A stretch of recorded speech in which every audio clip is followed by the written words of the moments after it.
This is the most powerful waterfall in all of Europe.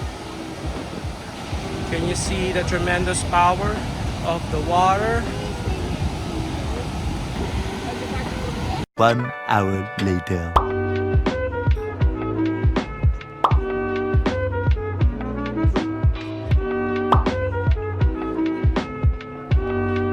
So we are in the Mevaten nature bath.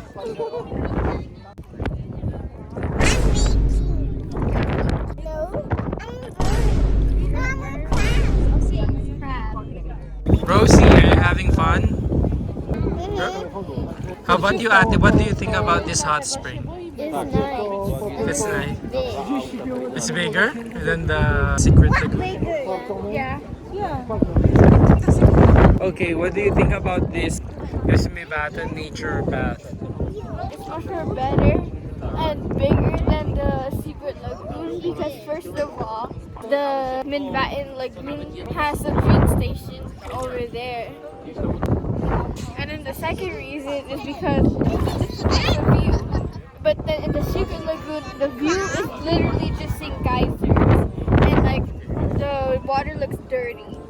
But here, this one looks like a mini version of the Blue Lagoon.